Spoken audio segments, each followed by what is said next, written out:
¿Cómo andan? Mi nombre es Nicolás Amadío, soy integrante de la cooperativa de trabajo La Rastrojera TV. Hace 14 años que la fundamos. Estuve estudiando en la carrera de imagen y sonido en la UBA en el 2003. Conocí un grupo de pibes que estaban haciendo cine en el barrio, cine ahí dentro de la villa. Y bueno, ahí empecé a conocer más otros tipos de experiencias de lo que se mostraba en la facultad. Y de ahí, bueno, hicimos un par de cortos, trabajamos con problemática del barrio y bueno, un montón de cosas que salieron desde ese lugar. Un poco más adelante me invitaron a trabajar en una cooperativa que se llamó Chispero del Sur y funcionaba ahí en la estación de La Croce. En un momento llegó un tren de Misiones con un montón de gente que venía de Paraguay y de Corrientes. Como todo el tiempo circulaba gente ahí, era común ver gente. Pero este grupo se quedó un tiempo largo. Le pregunté a una persona por qué estaban ahí, qué estaban haciendo, y me comentó que estaban en reclamo porque eran afectados de la represa de Yacyretá. Estaban ahí hace un largo tiempo porque no le daban respuesta, porque nadie se acercaba y bueno, estaban esperando para ver cómo podían volver a sus casas. Me invitó al galpón donde estaban instalados, conocer esa realidad y cómo estaban viviendo por un lado y conocer de dónde venían era más duro todavía. Armamos el documental que le pusimos el nombre La Casa del Afectado y lo mandamos a un festival de cine que hay acá en Misiones que se llama Verán Cortos. Me subo al tren con la gente que volvía para estos lados. Fui al festival, ganamos el primer premio con ese corto y después bueno, empezó toda como una ronda de difusión del corto para poder mostrarlo en distintos ámbitos acá en Misiones. Y fui conociendo gente acá que estaba activando. En la plaza principal, que es la 9 de julio, en Posada, estaba un reclamo de tareferos, un reclamo del grupo de yerbateros también, y la gente afectada por la represa. Sentía un ambiente, digamos, de lucha, de resistencia, que me hizo sentir como bien recibido, ¿no? Y bueno, ahí me quedé para compartir esa experiencia, el corto, y después fui conociendo gente, conocí a mi compañera también, con la que convivo hoy, y fui armando una nueva etapa de vida, ¿no? Había ido a conocer el barrio que quedaba, el último barrio que quedaba resistiendo, que tiene el nombre del Brete, tenía. Y bueno, ahí me hice amigo de algunas personas de ese barrio, con la que armamos una película, un cortito. Invitamos a estudiantes, a gente que quería compartir la experiencia, con la idea de apoyar la resistencia del barrio porque estaba muy difícil la cosa, estaban siendo amenazados por la gendarmería, vivían básicamente las 24 horas pendientes de lo que podía llegar a pasar porque venía el desalojo y le limpiaban la casa. Como para mantener la unidad del barrio, decidimos hacer esta experiencia que le pusimos el nombre de Hechizo del Paraná y era un corto que trataba sobre la contaminación del río y los chicos del barrio actuaban, ¿no? Después vino el desalojo, directamente desapareció el barrio, no sabíamos cómo continuar después de eso porque habíamos puesto todo en ese barrio y pensamos que no se iba a terminar desalojando, ¿no? Fuimos a conocer la experiencia de una fábrica que estaba en Resistencia también, una fábrica de trabajadores de madera, que el dueño también se había desaparecido y los había dejado a todos los trabajadores en la calle. Y ellos decidieron tomar la fábrica, ocupar las herramientas y empezar a producir. Bueno, nos invitaron a registrar ahí y comenzamos a hacer un trabajo que se llamó Encendida Resistencia, también comentando todo el proceso de la lucha de esa fábrica, de esa gente, y también el proceso de cooperativización que tuvo el grupo, que a la par nosotros también comenzamos a armar la cooperativa en ese tiempo. Entonces nos servía de experiencia ver cómo cómo se organizaban, cómo hacían las reuniones, las asambleas, cómo se distribuían los cargos. Fue como una experiencia paralela. Necesitábamos algún ingreso económico para llevar adelante lo que veníamos haciendo porque básicamente lo hacíamos por convicción, por acompañar los procesos de lucha, pero también teníamos que vivir de algo, ¿no? Entonces a eso nos llevó a armar la cooperativa como vía de ingreso económico en un contexto a nivel nacional donde se está reconstruyendo lo que serían los espacios comunitarios de televisión, de comunicación, o por lo menos en el discurso lo decían así. Polos Tecnológicos Audiovisuales era el nombre. Y bueno, ahí tuvimos la primera experiencia con financiamiento para poder producir, digamos a nivel industrial si se quiere. Pudimos comprar una cámara que nos hizo cambiar y eso nos permitió también un cambio estético y técnico que de alguna forma como que pasamos a otra instancia, ¿no?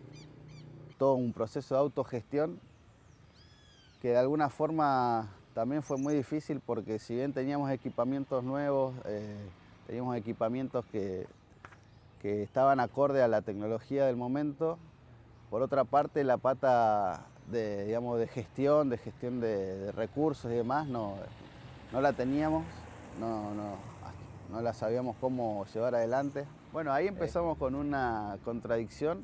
Por un lado, lo que era la cooperativa de trabajo, ¿no? La cooperativa LRTV, y la experiencia comunitaria de la Rastrojera TV que veníamos llevando adelante desde el comienzo.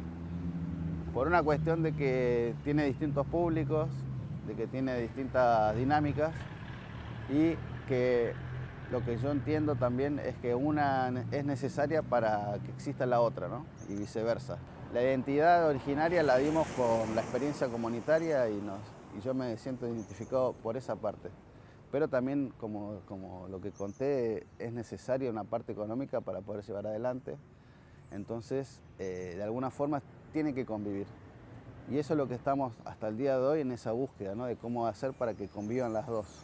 En el 2013 participamos de un encuentro de la Red Nacional de Medios Alternativos, que la propuesta era armar un transmisor de televisión.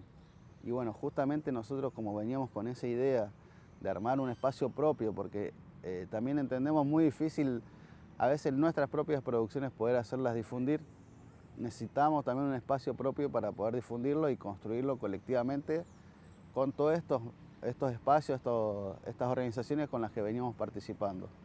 Fuimos al encuentro, armamos nuestro transmisor y empezamos a armar toda una experiencia, digamos, en distintos lugares para ver cómo funcionaba. También fuimos viendo lo limitado que era la experiencia, ¿no? Porque vos podés levantar una antena, hacer la transmisión, pero si vos no tenés una llegada o si la gente no sabe, es como que si no existís, digamos, como que no estás haciendo nada. Armamos una carpeta con el apoyo y el aval de 64 organizaciones campesinas, sindicales, estudiantiles, con las que veníamos compartiendo todo este proceso para demostrar que realmente veníamos trabajando de manera comunitaria y que era necesario tener una señal propia, una señal colectiva, comunitaria. Y bueno, si bien nos dijeron que sí, que estaba buenísimo, nos dijeron que no había un concurso abierto acá en Misiones, que iba a ser muy difícil que nos den la licencia, porque no nos podían dar, sino porque no había concurso y no había un plan, digamos, de distribución radioeléctrica. Bueno, ahí quedó la historia con la antena. Después cambió el gobierno y cambió la ley también, o sea que nuestro proyecto de TV comunitaria quedó estancado. Se venía el apagón analógico también, cosa que lo vivimos en carne propia porque toda esta experiencia que conté no pudo avanzar, básicamente porque si no tenés una antena con potencia, con fuerza, vos no podés competir. Por ejemplo, acá en Misiones, nosotros elegimos la señal con el número 3 para no tener problemas con otros canales que ya existen, sin tener en cuenta que esa señal venía de Paraguay, retransmitiendo con una potencia terrible desde Asunción y nos pasaba por arriba, o sea que no había forma de que pueda existir nuestra señal, y menos si no tenés licencia. En el 2014 hubo una represión en Chaco, había un encuentro de pueblos originarios, entonces decidimos que vayan 2 compañeros a cubrir el encuentro. Y cuando volvieron con todo el material nos pusimos a mirar las entrevistas que sacaron y hubo una entrevista que a mí personalmente me chocó mucho. Yo soy nacido en el Chaco, nunca viví en el Chaco, pero siempre me llamó como que me tiraba la identidad por ese lado, ¿no? Y cuando estaba viendo las entrevistas encontré el testimonio de Carlitos López, el hijo de Mártires López, y comentaba la situación de que a su papá lo habían matado. Lo contaba con una angustia que no se podía comprender la impunidad con la que estaban viviendo, ¿no? Y cada relato que hacía él del caso, te dabas cuenta de que estaba todo armado. Y casualmente el padre de él era uno de los líderes más grandes de la zona del Chaco, Mártires López, que había organizado a 3 etnias de la zona para luchar contra el avance de los terratenientes árabes que iban a ocupar el impenetrable. Y bueno, fue así que le propuse si quería hacer una entrevista un poco más profunda con la historia de su padre y la historia de él. Nos comentó que había otra productora de Buenos Aires que ya venía haciéndolo, la investigación. Pehuen Producciones se llama la otra productora. Bueno, yo me contacté con ellos y decidimos empezar a armar este guión. Esto fue a comienzos del 2015. En ese momento se venía luchando también con la causa. La causa se había cerrado 2 veces y ellos querían que se haga una exhumación del cuerpo y que se haga una autopsia como se tendría que haber hecho en su momento, porque le hicieron abajo un árbol sin testigos, sin nada, dijeron que había sido un choque y lo enterraron de vuelta. Entonces se luchó para que se reabra la causa, para que se haga una autopsia en un lugar que sea conforme a lo que se necesitaba en la investigación. Y bueno, gracias a eso se logró, gracias a la lucha de toda la gente de ahí del Chaco, de las distintas localidades, y eso fue produciendo más relación con el documental, me fue metiendo más en la historia. Y fue como una experiencia similar a la Casa del Afectado, en el sentido de decir, bueno, es una herramienta, el audiovisual en este caso, que uno puede colaborar desde ese lugar, de las herramientas que uno conoce y que uno maneja para contribuir a una causa, ¿no?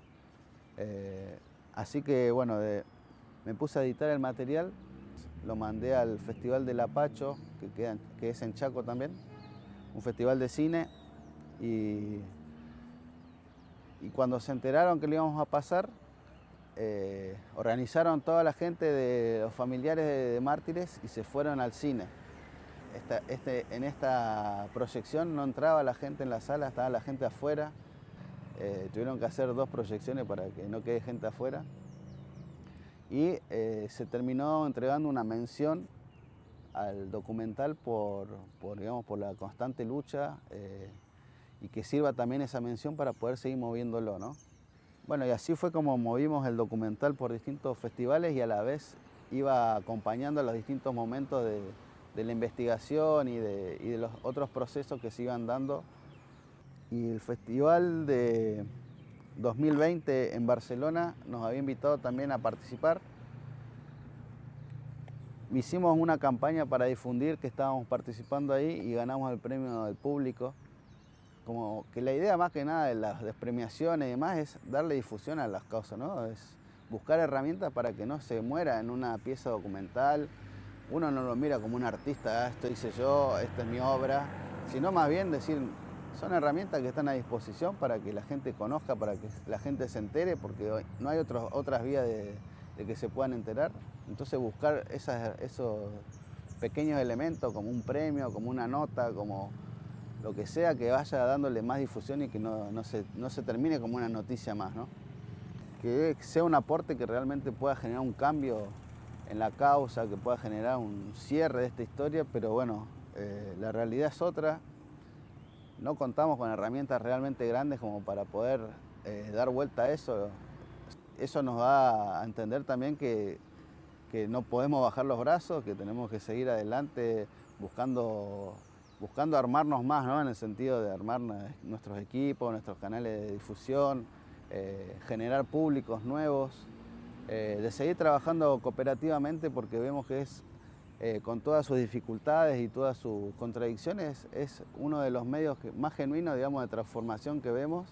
Otra de las herramientas, digamos, con la que contamos dentro de la producción son los talleres de capacitación, entendiendo también de que es una herramienta que no es solamente agarrar una cámara y filmar, sino también entender para qué la agarra, ¿no? Cuál es el uso que se le puede llegar a dar con una cámara de foto, de video, con un grabador de sonido también. Que la comunicación sea parte de la comunidad también, ampliar nuestra voz, potenciar nuestra voz desde nuestro lugar. También nosotros entendiendo que estas herramientas las conseguimos con medios estatales porque son subsidios y que son herramientas que tienen que estar a disposición también del pueblo, ¿no? Y cuando hablamos de pueblo, hablamos del pueblo que no tiene el acceso. Por eso mismo buscamos lugares donde dar los talleres, donde entendemos que no llegan esas herramientas. Gracias por haberme escuchado, espero que les haya servido y nos vemos en el aula virtual.